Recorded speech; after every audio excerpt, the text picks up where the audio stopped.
Coming to you live from Roundhouse Studios in Knock'em-Stiff, Ohio. It's American Exceptionalism with Scooter. He has all the ingredients for disaster. And El Scorcho. He wants to be human. American Exceptionalism is the place to highlight everything exceptional about the greatest nation on the planet. It's gonna be awesome. And now, Scooter and El Scorcho.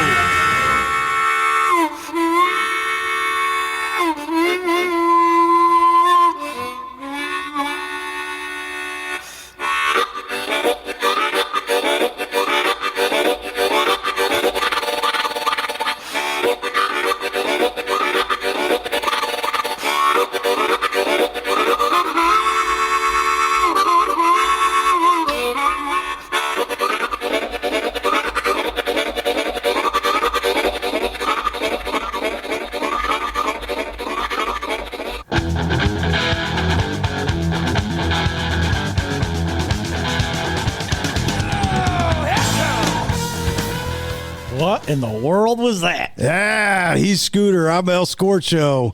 And God bless it, we love America. Can I get an amen? Yes.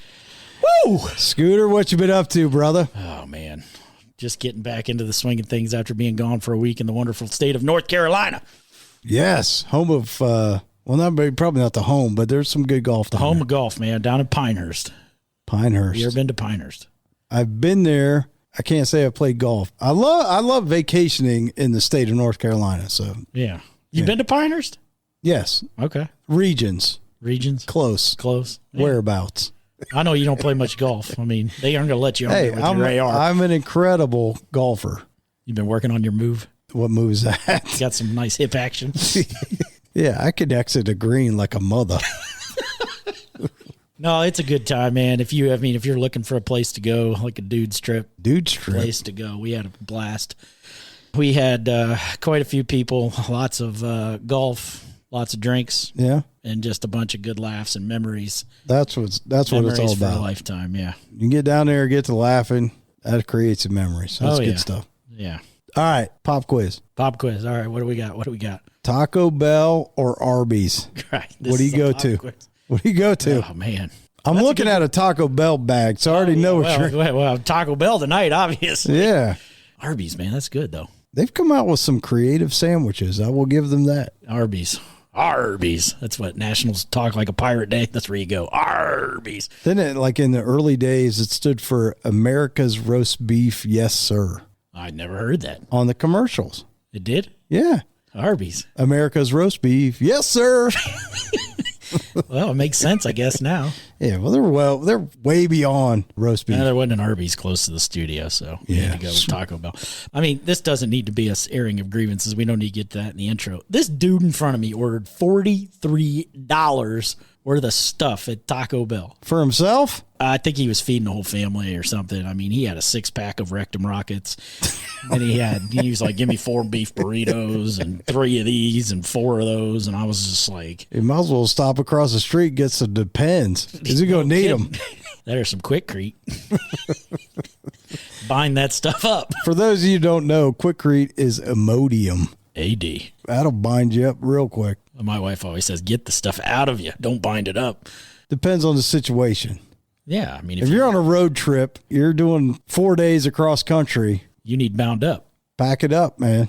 Pack it up, pack it in. Let me begin. Oh my gosh, this is going sideways real fast. Hey, we got a great episode today. We got a hometown hero, fireman, who on the side, he was an artist all along, ended up doing some pretty cool stuff as an artist. Yeah, like an artist's dream, especially a male artist's dream. Ended up making I'm going to guess, I don't know, I'm sure he's going to tell us, but I'm guessing it's probably 8-10 feet tall statue of Yeah. It's a somebody very, very, very popular. It's a very iconic world. statue that all of you can go put your hands on, and it's in a pretty cool. It's just a cool story. I love this story. Yeah, we're going to get into it there with Ryan. What's his last name? Ryan Feeney. AKA El Fuego. Yeah, that's what he said he wants to be. called El Fuego for this show. So, well, good stuff. I can't wait. Stick with us here. Coming out of the break, we're going to get into it with firefighter Ryan and sculptor Ryan. You know, like how Scorcho said, it's just a great story. So, buckle up. We'll be back in a few minutes. El Fuego.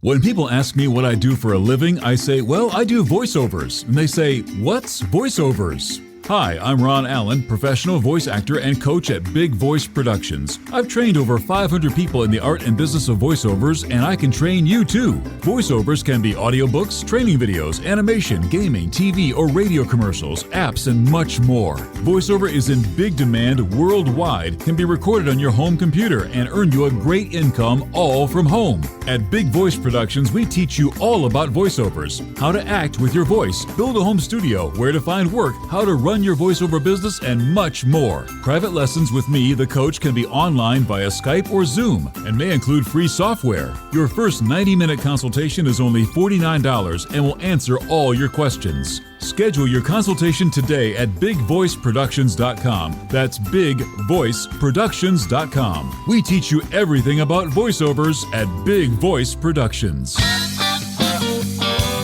All right, welcome back, listeners. We got Scooter and El Scorcho here, and we've got Ryan, the firefighter from the Midwest. Midwest firefighter. Ryan, how you doing? Doing good. You can call me El Fuego. El Fuego. All right. El Fuego. He's Welcome. Going with the flavor of the show. El Fuego. Welcome, El Fuego. Scooter just had some El Fuego Taco Bell, so we're in good company. How'd that turn out? I mean, it's to be determined. Yeah. Doesn't come out that fast. We'll know in about 8 hours. Oh. So, firefighter over in a state west of Ohio, correct? Correct. How long you been first responder? How long you been fighting fires? 21 years. Have you really? Man. Well, thank you for your service. 21 years. That's no chump change. Yeah, there's a lot of change, but you know what? The job's still the same. We help people. Go back 21 years ago. What led you into this career to be the first guy in? I mean, I would say that, like, when I was a kid, one of our neighbors' houses caught fire, and I just saw, like, the sirens and the guys jump off. And back then they had, like, firefighters had day boots. It's kind of like wading boots for fishermen. You know, they had day boots on, they had their leather helmets and the plastic raincoats, and they ran in and just put the fire out. And I was like, man, those guys are cool. I didn't want to do that. And then that's something I've always wanted to do. And here I am, 21 years later, still loving it. So 21 years. So that puts us right. So just before 9/11, you decided to become a firefighter. I got hired January 99. So let me ask you this, Ryan, did you start out at a major metropolitan firehouse, or did you go to a small town division? Well, I started off as a volunteer for a town nearby, and then I went into a metropolitan area. And now, just for those listening, because of political reasons, we can't name the actual fire department you're listening for, but it is a large city department, correct? Correct. Okay. I mean, you said nothing's changed, but you said when you were a kid, I mean, they're jumping off in day boots, you know, so obviously the equipment has changed, right? Over 21 years. Yeah. I mean, I remember going on runs where they had what they call open cab. So it's before it was, so back in the 80s, the history of the fire department is they call backsteppers, right? I'm not an officer. I'm not a captain or a lieutenant. I'm what they call a backstepper. So on the back of fire trucks, they always had bars, and the backsteppers, the only people in the front were the driver and the officer.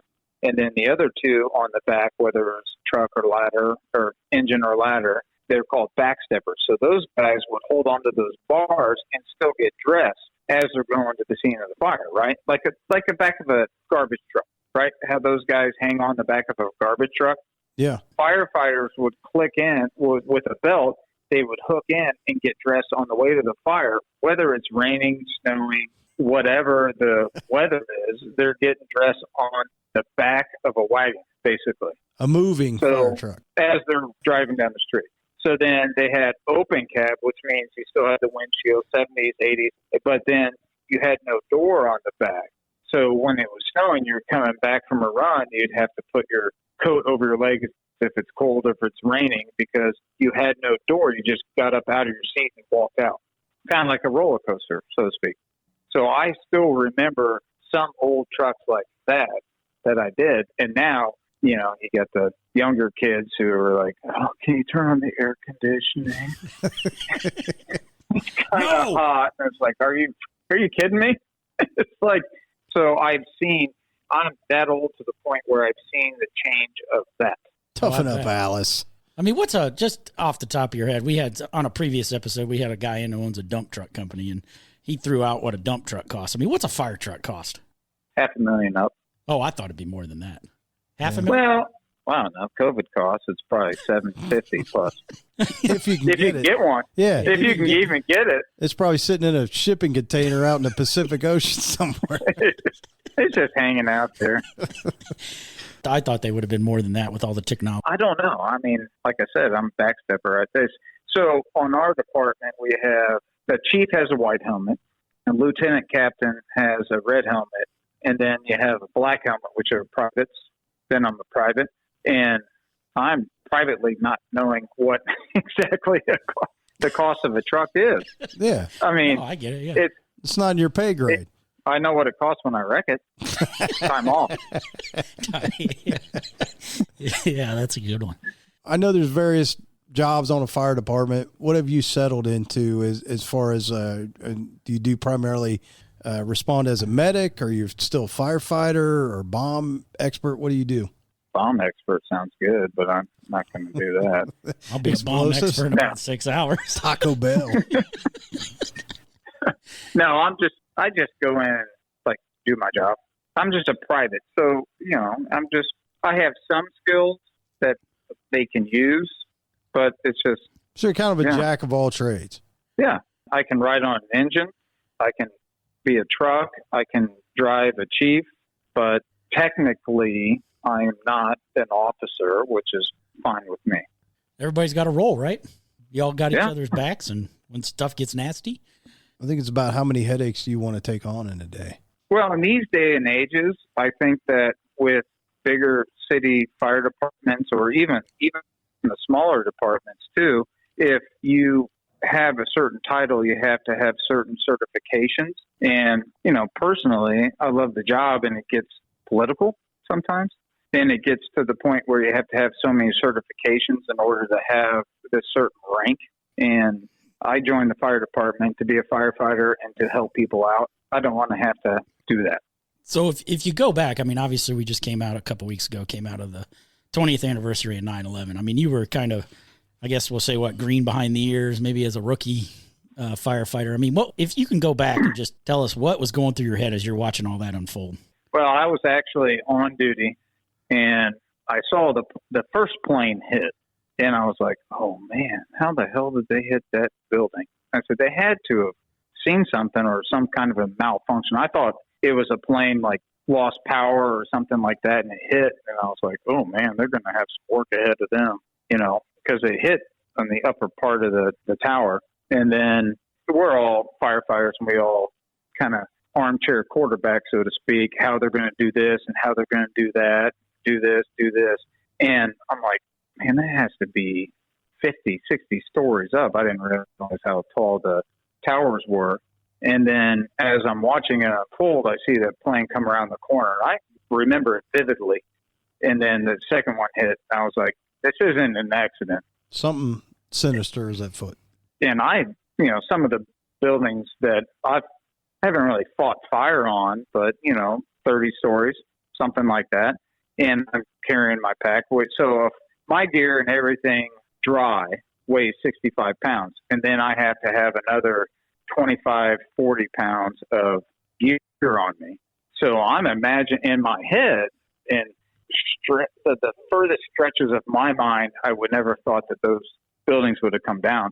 It had just been like, okay, I'm going to go 20 floors and take a break, 20 floors, take a break, do whatever. And we have what they have, like rehab centers or whatever. And then once that first one collapsed, I was like, it was like a sense of nobody in the firehouse said anything. It's like they have command centers, they have chiefs. I mean, everything. When that thing pancake collapsed, it was like, oh my God, what the hell? Yeah. Worst case scenario. Oh yeah. And you never would have thought it. you sit there and they have all kinds of conspiracy theories and everything like that. But if you look at building construction, and that's the other thing is when you go into a building, you have to know how that building's built. You have balloon frame structures, which is all the studs of the buildings are straight up and down. And you have to know that. But when those towers were built, all the elevator shafts are in the center.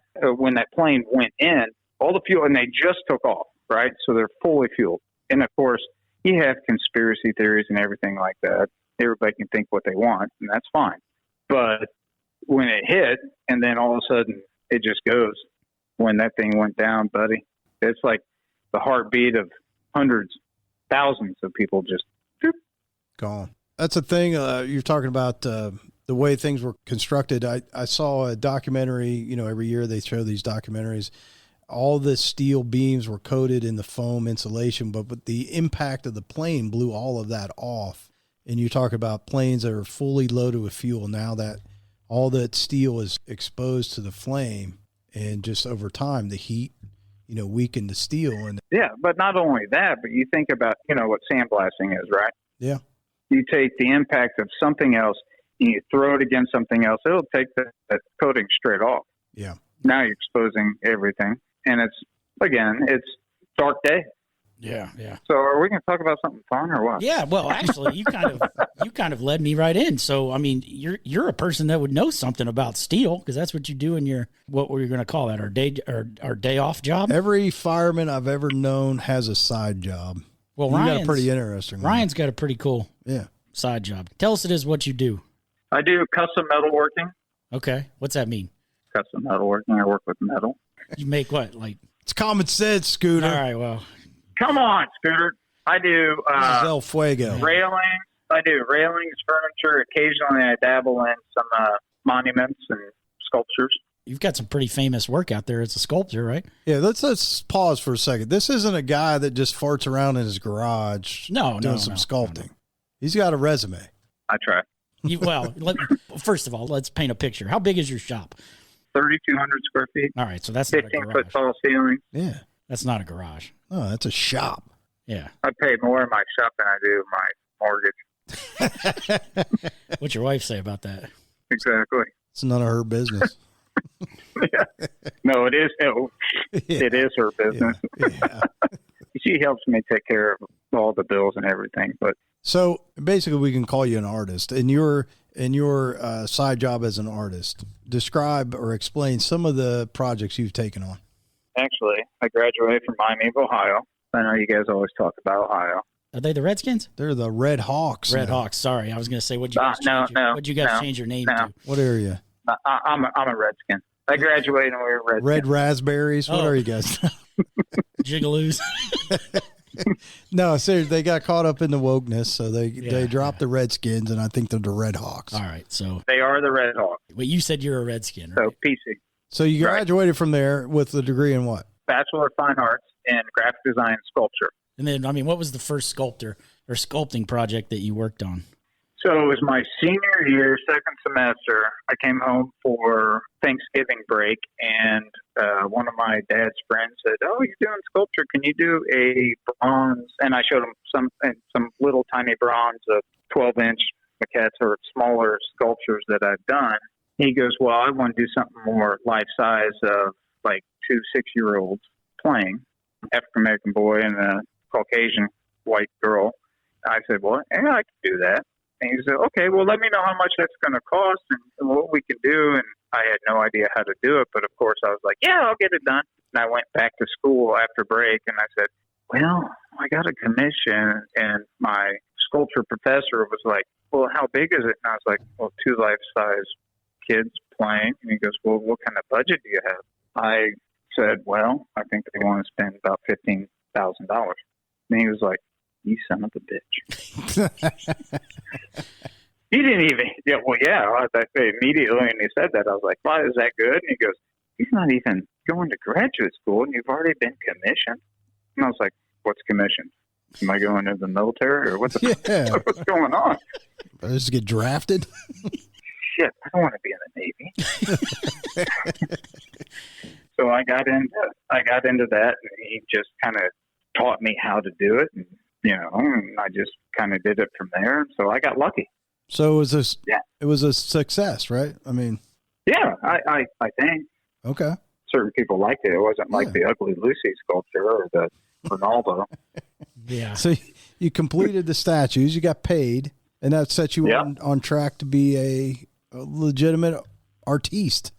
Yeah, I think. Still had to work my ass off. I mean, it was like, so in my custom metal work, I do railings, I do furniture, I do coffee table, shower enclosures, everything like that. And bronzes, or like the statue, the bronze that I got commissioned for, was a lot more money than I thought. And then from there, it was just kind of word of mouth and just kind of hard work. Put your head down and do it. So in the meantime, you become a fireman and you carry out artist sculpture work on the side, correct? Right. And then, like Scooter said, one day your phone rings.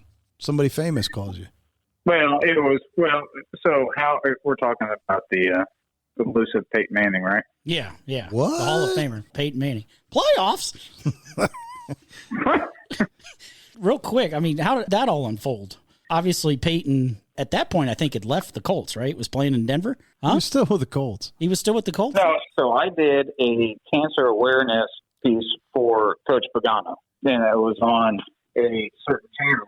So I got introduced, and there's a family friend of ours that works for the organization. I said, hey, you know what? I made that's when it was Chuck Strong.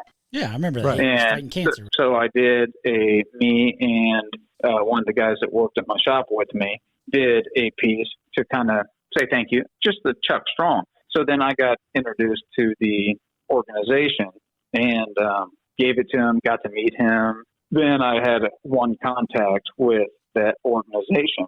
And then when Mr. Ursay said that they were doing a tribute to Peyton Manning, and that was when he actually retired, but I had said something previous to it. And I was like, you know what, when Peyton won the Super Bowl that we've won, and he's such a great quarterback, we need to do something. But then he got, traded to Denver and nothing ever happened. And then all of a sudden comes out on Instagram or Facebook, I don't know what it was, that they were going to do a sculpture or a tribute to Peyton Manning. And I didn't get a call. Like, I need to figure out how I can get involved in this one. So I called my contact and they said, well, if you want it, you're going to have to work for it. We've already got people from East Coast, West Coast putting in bids and sending stuff, and went through an interview process. And yeah, it's like, okay, so I do art. And then I was like, I got invited to the complex and interviewed with the higher end of the Colts. And they really wanted somebody local. They're all about local. They didn't want anybody from the West Coast, East Coast. They wanted somebody local to do it. So I went in for an interview at the complex, and I thought that was cool. I was like, this is cool. I got an invite. I got one of those little lanyards. Thought I was important. It's amazing what a lanyard does for you. It's like, I got a free name tag. You see this? The power of the free T-shirt. Yeah, it's like I'm a mall cop. Yeah, I just showed my credentials. I'm like, excuse me, no. Do you see who this is from? I've got a land. But They put out word that they want to do a statue, more or less, for Peyton Manning. yeah, Right? And you get called in. You're going to the facility. You got your lanyard. When did you find word that you were officially the guy? How'd that play out? so when it came up to the interview, and so I was sitting down with the higher end, and one of the first things he said was, we've got this like resume from this artist on the East Coast, this artist from the West Coast, and their portfolios are huge, and yours is kind of small, and at that time, I mean, I don't have as many East Coast, West Coast artists. A lot of the sculptors will have a team that works for them, and they promote their names, and they get bigger and bigger and bigger. And then the artist is kind of like going to a dentist. You have the hygienist that works on your teeth, and the dentist comes in and pokes a little bit. He goes, oh, everything good? Yep. And that's it. Sometimes sculptures are the same way. It's like they have them do all the groundwork, and they just come in and do the touch-up. So as he's going, this person's resume or portfolio is this big and they've got this and they've done this and they've done this. And I said, okay. When he said, well, your portfolio is the weakest I've seen, then I didn't say anything. So when he said that, I was kind of like, okay, well, what am I going to say? Yeah. I'm not going to. I am young. At the time, I was 38, maybe. Okay. Maybe, what's 2017 from now? I'm 47, so I'm not good at math. I'm an artist. 43. But, let's see. I was Look at 30 Scooter, man. Math skills. Nice. I did. Nice. I just did it on my fingers here. You get the chism bop method Listeners going. can't see that. Once he said that, and it's like, okay, so he's comparing resumes, right? And he's looking at this, and I said, and then he was done, and then I said, okay, so you're hiring the best man for the job, correct? And yes. And I said, well, if you're thinking resumes, let's think of like stats. And I turned it into a football thing. And I said, okay, so you're wanting a quarterback, okay, and you're hiring 2 veteran quarterbacks, and then you have a no-name quarterback, right? So I'd be considered like a backup quarterback, third string. And he said, okay, yeah. And I said, well, you got Peyton Manning, you got everybody here, and then all of a sudden, let's pull up a third string quarterback that you think could do the job. And I said, how about Tom Brady? He's third string quarterback, right? And I hated to say it, the Patriots win the Colts, and I was kind of like, oh God, do I say that or not? Yeah. Because we all hate the Patriots. And we hate Tom Brady because he played for Michigan. As long as you're playing against him, you hate him. Yeah. But anyways, I'm just kidding. So then I said, so the coach, when Drew Bledsoe blew his knee out, Tom Brady came in, right? Yeah. And he took over. That was the beginning. And I said, if you give me a chance, I will guarantee I can do a good job. Look at this guy. It's like New Rockney. I love it. Not really. I'm coming off the bench, But- and I'm going to kick ass and take names. No, hopefully I did. But No, I mean, seriously, for an artist, this is like a home run. This is a chance at a home run. So they've already told you your resume stinks, more or less. And they've said, well, not that it stinks. It's I just, wouldn't say it stinks. I just didn't have the playing time. Jeez. it's just small, right? Yeah. It's limited. So you're like, look, this is my last chance. I'm going to swing for the fences. So you're like, look, you give me the job, I'm going to do a hell of a job for you. Yeah, and then I was like, you know what? If even in my own mind, I was like, you know what? If I don't get it, it's not a big deal. And that's what I try to tell the kids. It's like, if you don't try, you don't get it. You know what I mean? It's just like, give it a shot. Even if you don't know what you're going to do, what's going to happen, you got to try. Yeah. Yeah. And Good life so lesson. then I was, and I kind of said my thing, and I was like, yeah, and I knew I could do it. But then I was just like, well, the biggest sculpture I did at that point in time was, 4 foot on Sheriff's Memorial that I did at the 10-year anniversary of the 9/11. So I was like, you know what? I have nothing to lose. So at this point in your artist career, how many sculptures what do you have under your belt at this point? I've done a bust of a priest. I've done a life-size sheriff. I probably have 5. 5. Okay. 5. And a lot of the sculptors have probably 50, 60. But if it wasn't for the fact of the Colts wanting a local artist, I don't know if I would have gotten it. But Right. You go in and you do the interview and you give your Newt Rockney speech. Listen, man, I'm the guy. If you give me the chance, I'm going to knock it out of the park. And then they say, okay, thanks for coming. At what point do they call you back and say, hey, you're the guy, and how did that play out? What was their reasoning behind picking you over?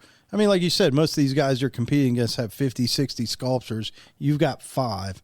What was it that turned them to you? I don't know. It was the fact that it's kind of the fact why you go to a university rather than art school. You just kind of learn to kind of sell yourself, but you got to be confident in yourself to the point where you know you can do it. I told them straight up and honest answers. They asked me questions. I gave them the answers. Like, okay, so when can we come see it? And I was like, whenever you want. And that was at the time of the Ugly Lucy and some of the bad, not necessarily bad sculptures, because all artists, whether good or bad, it's just their own interpretation of art. But it's to the point where you just kind of have to, as an artist, if you want to succeed, you have to sell yourself. Just like anything in life, right? Right. Yeah. So if you want to be the best, you got to portray that you are the best. And then when you hang up the phone, it's like, oh, I think I'm the best. But, I left the Colts complex, and honestly, I had a feeling. I was like, it was cool getting that lanyard, like I said, and just doing certain things. And then when I left the Colts complex, I was like, I might have fucked around and got this job. Be careful what you wish for. Yeah. Yeah, that's exactly right. Because then when they choose you, guess what you got to do? Exactly what you said. Exactly. It's like, you know what? Yeah. You got the contract. Let's stop for a second. They emphasized they wanted somebody local, which you fit the bill. But then the fact that you were, and from what I understand, correct me if I'm wrong, but the fact that you were a fireman, didn't they say that was like a marketing, like whirlwind? Like they couldn't do it better? I never really sold that. Okay. I don't know. I didn't use that as, I don't think that I mentioned that. I went to a certain high school that the person who I was talking to went to. He was an alumni. I don't think that I mentioned that at all. And so when I got a call, we were going to my wife's father had just passed a year before, and it's still, I wish he would have seen that sculpture. He never saw it. He was always supportive of me and the arts. And we went to a dinner that they named a scholarship after him in Chicago. He was an account attorney, and they named a scholarship. And as we're getting ready, I get a call. And it was a certain person. He goes, hey, it's such and such from such and such. And he goes, I just wanted to let you know. And I was like, well, at least I got the opportunity to go there. And he goes, we're going with you. Nice. Oh, wow. And as I'm getting dressed for this banquet dinner for my past father-in-law, and it was like one of those where it's like one of those moments, and it's like, yes. And then I went, of course, probably had too many drinks, and then I woke up at 3:00 in the morning. I was like, holy fuck, I gotta get this thing done. Well, it's not, you don't build that overnight. How long did it take you? What did they want you to do? What kind of sculpture did they want from you? So they wanted a larger than life-size bronze of Peyton Manning throwing a football. Okay. And they said the only thing that we want is that we want it to be larger than 9 foot. And I was like, well, that's kind of specific. Why is that? And they said, well, Johnny Unitas in Baltimore's 9 foot. We want Peyton 9'1". A little bit bigger than Johnny. A little rivalry, yeah. Yeah. So he ended up being 9'2". Just squeaked it in there. Now watch. Well, it kind of grew a little bit. Are you predicting when they build a statue of Brady, it's going to be 9'3", 9'4"? Yeah. I don't know. I haven't talked. He's got to be 10 feet tall and bulletproof, right? Yeah. The GOAT, whatever. Yeah. You win the contest. You get commissioned to construct basically a sculpture of Peyton Manning. It has to be bigger than 9'1" and 9 foot. 9 foot. Sorry. So where does it go from there? I mean, how do you start constructing a sculpture of Peyton Manning? When you do a monument or a sculpture that big, you have a team of artists, right? You can't do everything on your own. So I had some people help me out. So what they do is they can do a kind of the understructure, which would be kind of like the skeleton, right? And nowadays you have these programs where you can get just kind of the form down, okay, and it's either computer generated or whatever, and they cut it with the CNC or a 5-axis router that does it out of foam that kind of gives you that structure that you can start with, right? Beforehand, what people would do was they would build an understructure of like steel and then put plaster on it and then tack on clay and do everything else. But now they have computers that can kind of help you get the poses right and certain things right. Like the biggest thing for me back then was you have to have proportions, right? The human body is in the 8.5 head tall. So your body is designed specifically. If you look up the rule of heads, like your head, unless you have a big head like Scooter, you have watch it, buddy. Laid out. Sorry. I'm going to edit that out. They invented a brand. It's called Fathead. Yeah, exactly. So anyways, if you take your head and you measure it, right, and you split your head in half and you lay it over twice like a pumpkin head, you cut it over, that should take you to your shoulder. And then exactly one head is from your shoulder to your elbow. The and another head from your elbow to your forearm. And then, that joke where everybody goes, "Oh, your hand's bigger than your face." You do that, and somebody smacks you in the face. Yeah. That's actually true. If you take your palm, I wish I was there, Scooter. I'd smack you right. Smack them. But Big old pumpkin head. So you get all the I'm getting sidetracked. So then you do the understructure, and that's all cut out of foam. And then once you get it back, then you can shave it like a turkey with a knife or a grinder and take back areas you don't want. And then you put clay over the entire thing, and you start sculpting details, the face, the nose, because the computer can't read 3D. It can only read 2 axes, X and Y, right? Yeah. So as you start taking that foam, you can take that foam back a little bit. You add clay, you can add the nostrils, the eyes, and everything else. And yeah, it's a complicated process, but I mean, if you do a smaller one, you can do a bigger one. In my head, that's what I was thinking. I was like, if I can do a 13-inch one, I can do a 16-foot one. It's just bigger. It's going to take more material and just go from there. Just a matter of scaling it bigger, correct? Exactly. Okay. Yeah. So you take the proportions and you just increase them by however many folds it is. You start out by projecting basically the skeleton, the substructure of this sculpture. And then at what point do the Colts call you and say, "Hey, I would imagine, like trying to figure out this process, at some point you're going to have to be face to face with the man himself, Peyton Manning." How'd that play out? So it came down to, I was like, okay, there's millions of images of Peyton Manning throwing a football. And I was like, man, how am I going to truly get this piece to where I want it to be? So I called my contact and I was like, okay, so the next time Peyton Manning is in town, is there any way that I can have kind of an hour and we can have a photo shoot and just kind of get pictures of him throwing the football? Yeah. I mean, you've seen, and it's just like, you can't learn from photographs. It's kind of, for me, and I think in the 3D, it's like I have to see how his other elbow is when he's throwing. Okay, so you have that arm back, and then the other arm's in front of him, and it came down to the point where we had a deadline. Once we started, they were like, okay, well, we're going to go ahead and have the dedication in November 2017. And I'm like, okay, and they're going to start sending out invitations. And if anything gets wrong, it's like you're going to have 30,000 fans out front, and then all of a sudden be like, well, this is it, kind of half done. Sorry. And it's like, that's another added stress I didn't need, on top of everything else. I was like, so they called up and they said, yeah, Peyton's not going to be in town for a while, so we're going to fly you out there. They flew you out to Peyton? Yeah, in Nashville. In Nashville. So where did this meeting take place? In a private hangar. In a hangar? Yeah. Well, I mean, like, it's an office where all the certain, it's just, we met up with them, and the Colts were, if not the most enjoyable part, because Peyton, as much as everybody thinks like he's like a great guy, I mean, he's more than a great guy. I mean, he is exactly the person he portrays to be. He took an extra 45 minutes to make sure everything was exactly right. Did you need another lanyard to get into that private hangar? I wanted one, though.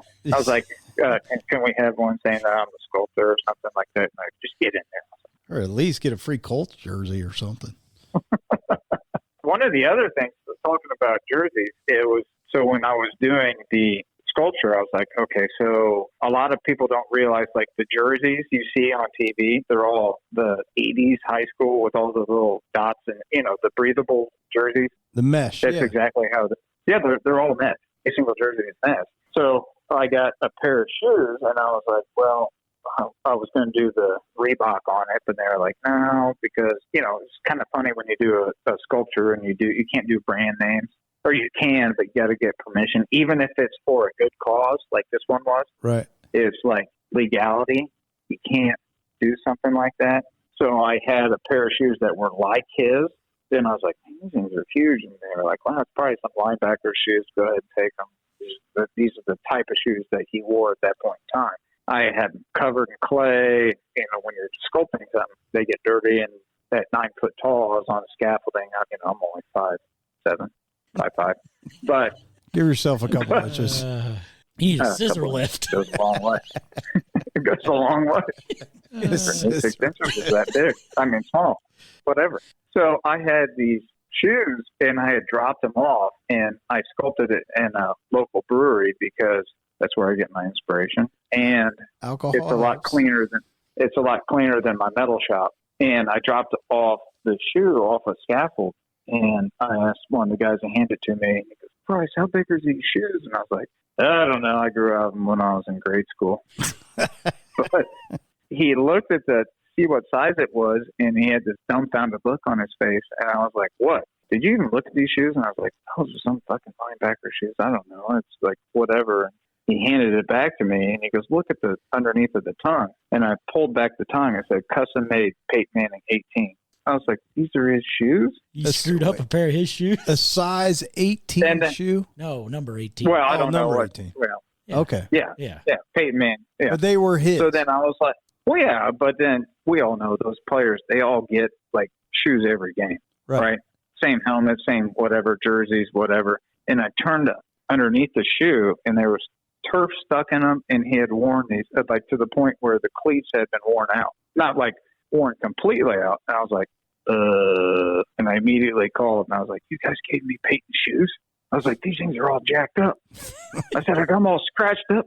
I got clay all over them. What the hell am I going to do?" And they were like, "Oh, don't worry about it. You can keep them, whatever, and just do whatever." He got shoes all the time. I was like, but he wore these long enough to wear down the plastic a little bit. I mean, not a whole lot, not down to the sole. But so then at the end, when I had a helmet, the jersey, a pair of cleats, and a knee brace. And the knee brace was actually from a linebacker. And at the unveiling, I told Peyton, I was like, "Hey, I got all this equipment of yours." And I said, "Is there any way that if my kids write you a nice note that you can sign this for them?"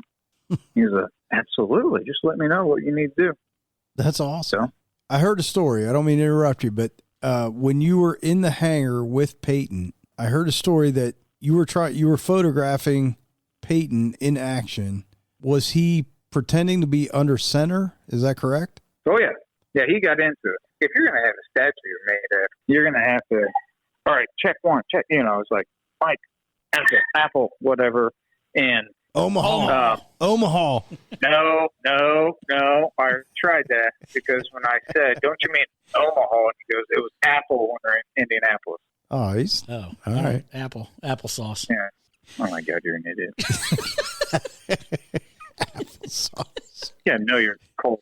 No, but he was like, so I said, Omaha, or, whatever. And actually, when I told him when he was passing the football, like, "Well, I'll catch it." And I said, "If I drop it, will that hurt your completion record?" And he had nothing to do with it. He was all about business.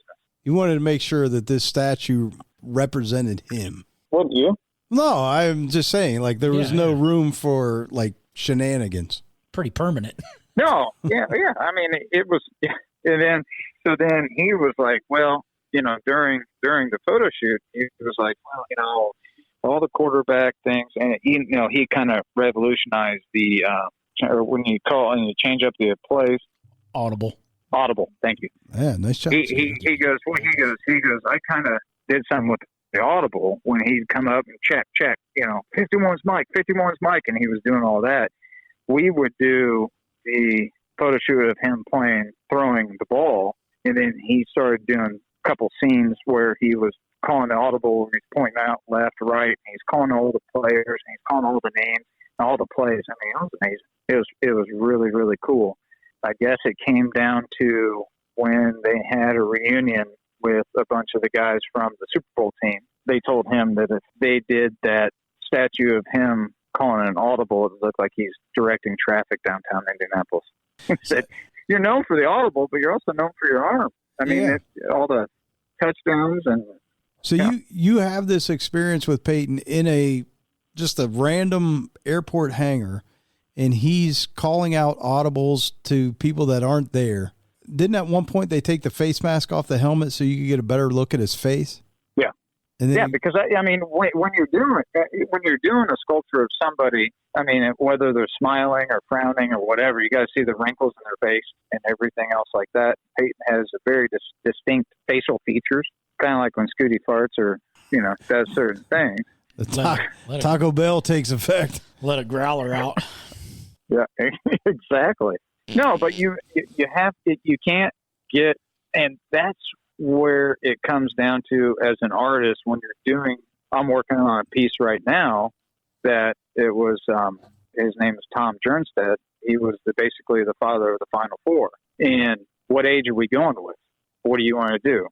What are we going for? And for me to have that opportunity, I said, yeah, take the face mask off, because that helmet will compress your face and make it look a little bit fatter. I mean, anybody who's played football or put a helmet on their head, they know that changes their face, right? Right. So we're talking about details. We got to get the details right.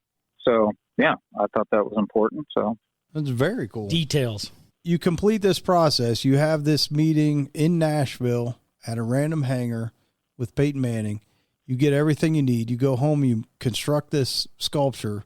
Where is it today? Where can people today go and physically touch your work? It's right outside of Lucas Oil Stadium, downtown Indianapolis. That is the coolest thing of this whole story, I think. I mean, there's a lot of cool aspects to this story, but the fact that you can go outside of Lucas Oil Stadium and put your hands on this man's sculpture. Get your picture taken next time.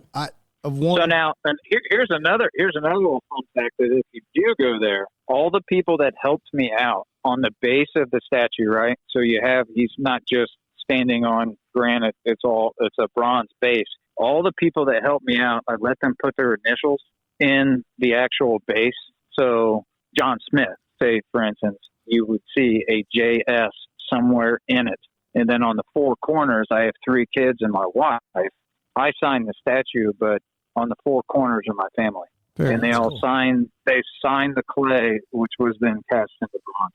And all the other people that helped me out. Very, very cool. Yeah, I love this. awesome. I love this story, man. Like, Peyton Manning of himself is a great guy. You don't hear too many negative things about him.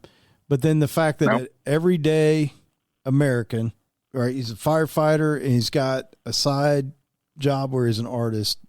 Man, he gets picked to do something like this. And then you, in and of yourself, you're like, look, it's not about me. It's about it's about all of us together. Yeah, yeah. You put those initials in the statue. I'm going to have to go back and look for that because I don't remember seeing that. Very cool. Teamwork. I mean, even though I'm the artist that did it, I could never have done every single one aspect of that on my own. No way. Yeah. It's like how are you going to win a Super Bowl without defense or without an offense? You know what I mean? Right. My way of saying thank you for your help and here's your recognition, and that's a way for everybody that helped me out for the entire life of that sculpture being out there. Their family will know that their friends helped out, or their mom or their dad, or all of my friends helped me out with that. It's like, that's peanuts, man. That's very, very cool. And that will stand for a lifetime. Oh yeah, for as long as it's been there, they'll be able to do it. Except for one of my friends signed his paint, and I was like, "You're an idiot." Well, and if America ever gets to a point where we're taking down statues of Peyton Manning, we got problems. We got problems, man. Yeah. Hopefully, it never comes to that. Like, I'm such a big Peyton Manning fan. Like, I'm struggling with Tom Brady being the GOAT, which he is. Like, I want Peyton Manning to be the GOAT. Yeah, but likable of a guy. But Tom's, I mean, I think that they're two different people, right? It's just they're both great. Yeah, absolutely great. Yeah, one through football that wasn't deflated. I'm going to tell you what. I coached middle school football for a number of years. No, seriously, I got small hands. I wish I would have known that. I could have been a hell of a quarterback.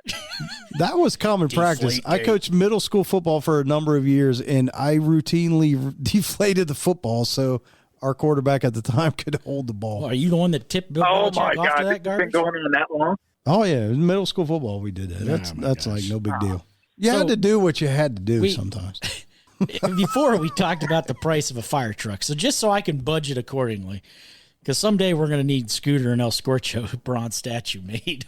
Yes. What's it cost? I'm going to be a loincloth. I mean, you don't have to tell what. I mean, what? But just ballpark. I mean, what is that? What is it? 9 foot one? Just give it to me. 1 in a million. 1 in a million. 1 in a million. What do you want? Fire truck? No, I said we talked about the cost of a fire truck. I said just so I can budget and start saving my pennies when we make a bronze statue of How do you get it? In a roundabout way, What's he's it trying cost? to find out how much you made off of this statue. Well, no, just what does it cost? The cost of the statue? Yeah, if I said, hey, I want a 9'1" statue of El Scorcho, what's it going to run me? In a About loincloth. 300,000. In a loincloth, about 200,000. No, it all depends. That's classified, man. You got to look that up. You don't pinpoint an artist, right? They did a lot of landscaping and everything like that. Just send me pictures of what you want. Yeah. No, I'll give you a custom bid. Well, he wants a loincloth. You Apparently. you don't paint an artist into a corner, right? Yeah. Because his value I don't is paint. Yeah. Well, I just need to know how much money to save. Yeah. Well, you finished with the Peyton Manning statue, right? And it's a success. I've been there. I've seen it. It's awesome. You did a great job. Thank you. What kind of doors has that opened for you since then? I mean, that's a resume builder right there. I'm doing that one. I told you of Tom Jernstedt for the NCAA, the founder of the Final Four. Right. And then they're so expensive. Yeah. I mean, it's not like somebody can call you up and be like, hey, I want a bronze statue. And then be like, hey, that'd be $10,000. I'm like, it's going to be a little bit more than that. It's going to be a lot more than that. Really?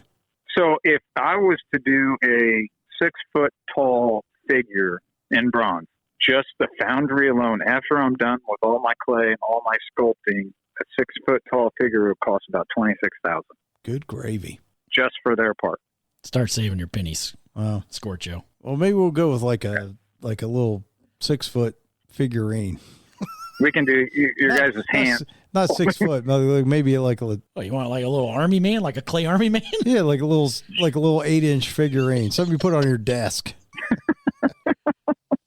No, it's expensive. I mean, it's a long time process because Yeah. it's the lost wax method. If you look up a lost wax method, you do the clay, and then they do a rubber mold over the top of that. And after the rubber mold, they do a plaster to help the rubber hold it.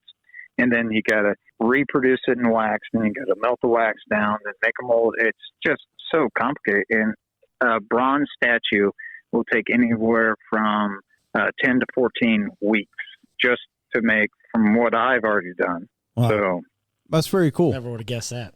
But if it's going to last forever, it probably should take a while to make it, right? Yeah, I would imagine You can't just microwave it or like something. Ryan's great grandkids are going to be able to go to Lucas Oil Stadium and see his work. Like they're going to be able to put their hands on their their great grandfather's work. That's awesome. Yeah. as Very long cool. as the Colts don't move. Well, there's always that. Well, they can Baltimore. Did you guys know that we were watching that game? Somebody goes, the Baltimore's all pissed off at the Colts because Colts moved from there. And I was like, where do you think Cleveland went? Yeah, The mistake by the lake. yeah. Don't forget they that went to Baltimore. So Yeah, do your research, right? they've been screwed twice. you brought somebody in because somebody else left. I don't know about Cleveland. That's so true, right? Yeah, still smells like shit. But you know what? The river's on fire. No, it's not the river. It's the turds on top of the river. Well, man, this is going sideways. real fast. Yeah. Where are we going from here? I don't know, man, but this has been awesome. But hey, Ryan, this has been a blast. Glad we got to do it. Yeah, Got through all the HR and then PIO and everything else. So we got. Yeah, and I don't think Think we're good. anybody lost their job. I don't think anybody's getting fired. Nah, So I think you might have work if you come to the city of Columbus, Ohio. You could do a new PC version of Christopher Columbus because the old one's sitting in a warehouse, laying on his back. I can do we call it Indigenous Day. Indian Indigenous Day, yeah. or Indian. Yeah, Indian. Yeah. That's a whole nother There episode. you go. Yeah. Yeah. Call me back on that one. we'll think of a new sculpture to do in Columbus. Hey, There we you got go. your guy. We're not in Columbus, though. We're in Knock'em Stiff. Yeah, we're a little bit south of there, but we get it. But hey, thanks, Ryan. Awesome. It's been fun. Yeah, buddy. Thanks Thank for you. your work as a first responder. And listeners, get ready. Buckle up because El Scorcho's got some bite in his crawl in the episode of Hell Oregon yeah. Grievances. So, Well, anytime you guys need to get a hold of Infuego, I'm here. all right, brother. En Fuego. Thank you for joining us. All right, bro. All right. Talk to you. All right, see ya. Did you know you could earn great money recording voiceovers at home? Hi, this is Ron Allen, owner of Big Voice Productions in Columbus. I teach private voiceover lessons either in my Columbus studio or online. Learn how to use your voice for radio and TV, animation and gaming, audiobooks, and more. Call me direct, 614-404-0359. That's 614-404-0359. We teach you everything about voiceovers at Big Voice Productions. This episode of Airing Grievances is brought to you by the wonderful state of California, home of forest fires, record taxes, and homelessness. California. Spend a night on the sidewalk, take a crap in the curb. I'm Nancy Pelosi, and I approve this message. With the airing of grievances. I got a lot of problems with you people. Now, you're going to hear about it. All right. El Scorcho is taking this episode of Airing of Grievances. Something's biting him in the ass pretty good. He hasn't shared with me quite what it is yet, but let's buckle up, man. What's biting your crawl? I'm ready to go, brother. You ready to go? Yeah. Oh, crap. Hit the Chinese. We got to start the dream ski. Get the Chiner. The Chiner. Dream ski.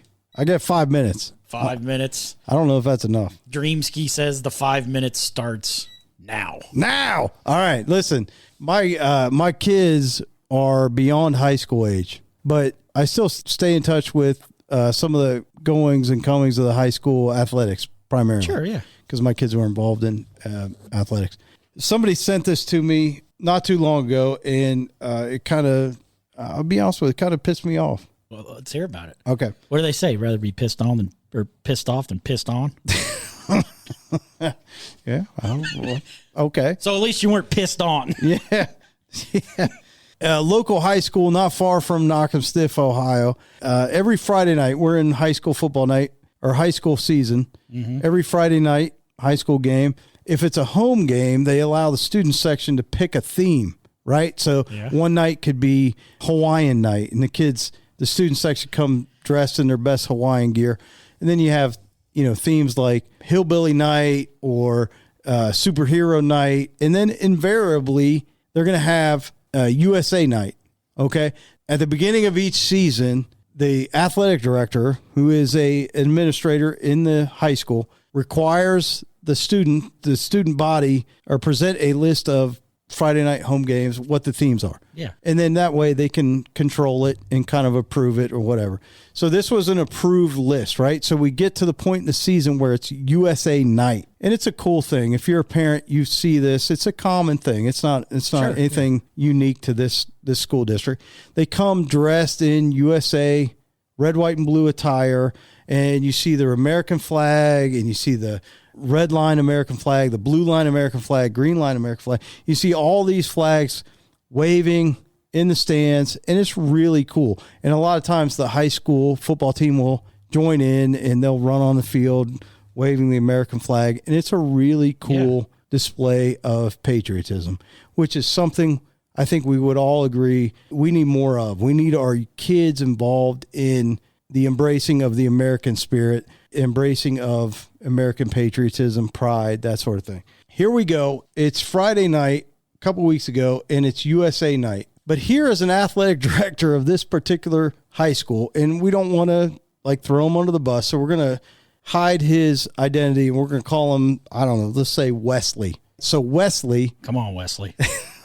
Wesley decides he has an Instagram page that each week he has photographers on the field or in the court of every athletic event take pictures, and he posts them to this Instagram page. And it's a pretty cool deal. I'll give him that. So on his Instagram page, he says, hey, this Friday is USA Night. Now, I'm reading directly from his Instagram page. Somebody sent this to me, so I'm reading directly. So it's been verified. Yes, this is verified.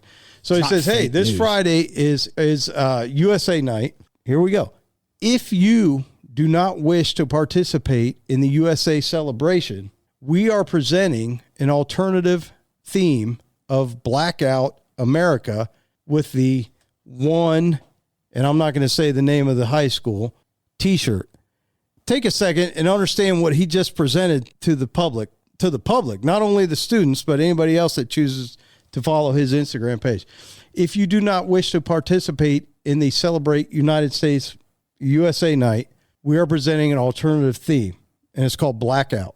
Okay. So I dug a little bit deeper. This t-shirt that he's selling, right? He's doing a t-shirt drive. It's called Blackout, and it's called One, and I'll spare him the name of his high school. I don't want to dime him out.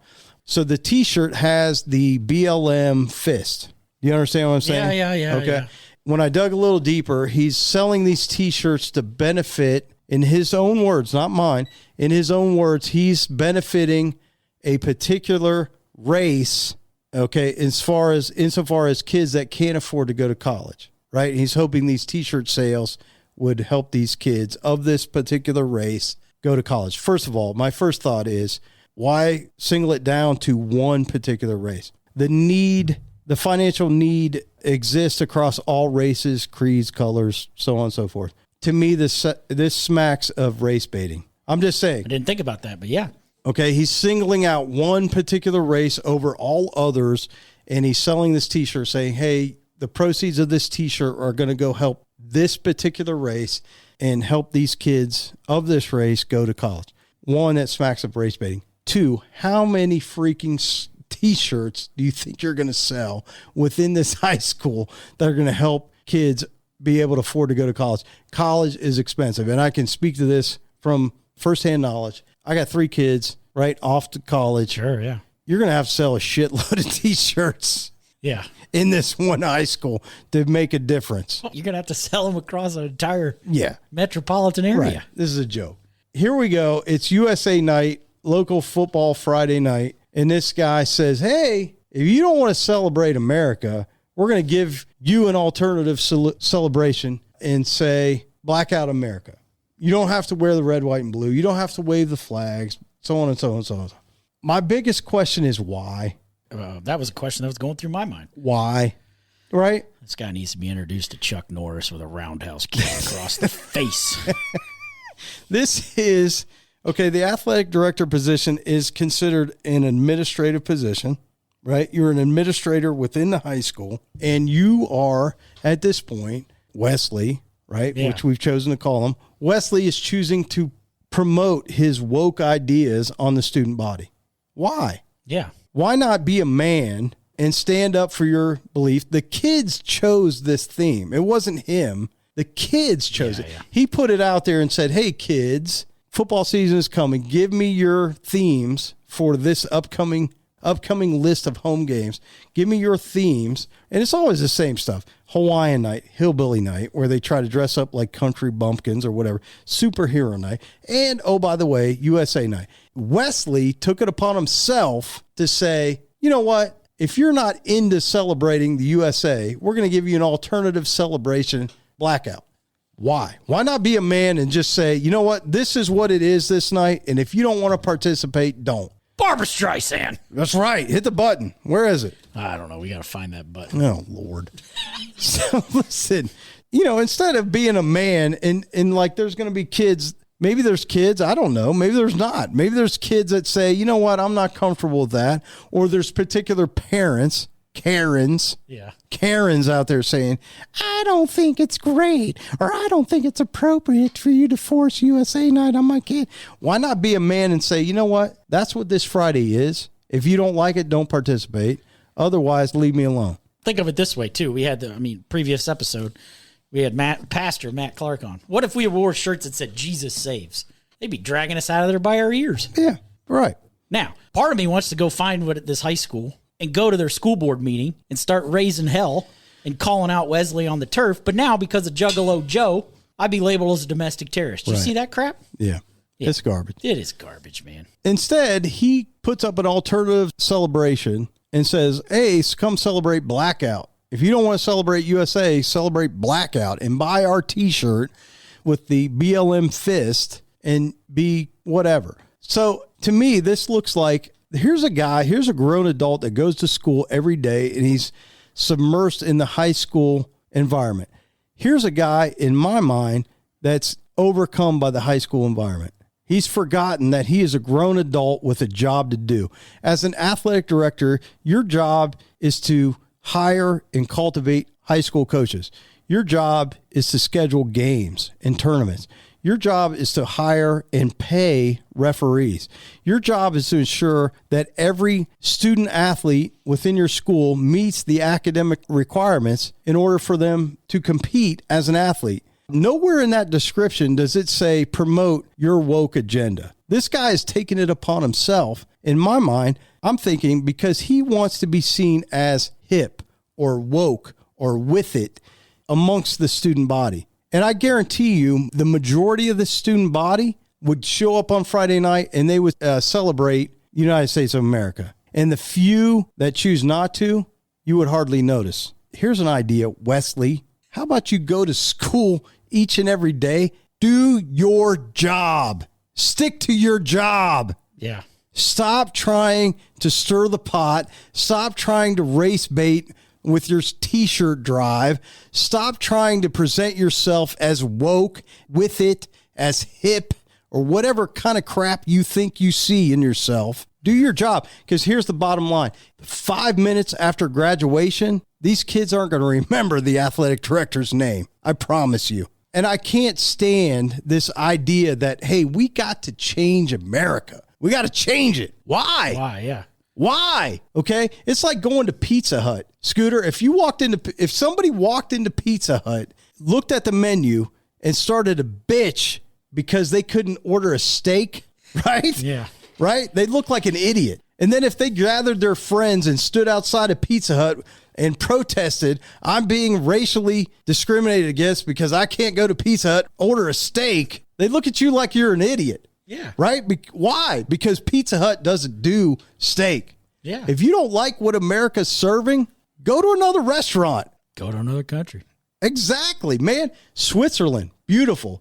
Germany, beautiful. Austria, Costa Rica, Germany. beautiful. I got a brother-in-law that goes to Iceland, and I'm not kidding you, goes to Iceland because on vacation, he says it's the most beautiful place he's ever been to in his world. Go to Iceland. Try it. Yeah. Hell, you want to Steak get at Pizza tropical? Hut. Sneak on down to Cuba. Give them a shot. Yeah. Right? I don't care where you go. If you don't like what America's serving, try another restaurant. In the words of Iron Mike Ditka, if you can't respect this country, get the hell out. Yeah. That's where I'm at. I hope that high school, when they have superhero night, I hope somebody walks in there as Captain America and beats that Exactly. Wesley's ass right in front of the entire Let's have a beat down of the AD. Listen, I'm to this point. There's a TikTok challenge for you. I'm going to end this with this. The silent majority within America, it's time to stop being silent. And I'm not saying jump up and get in a shouting match and argue and all this other garbage. But when you hear crap like this from Wesley, quote unquote Wesley, have the courage to step up and say, you know what? You're stupid. You're dumb. Stick to your job and step aside. Because America's moving forward. Yeah. That's it. I'm out. All right, listeners. It's been a great episode. Stay tuned. Come back next week. Another episode of American Exceptionalism. God bless America. Can I get an amen?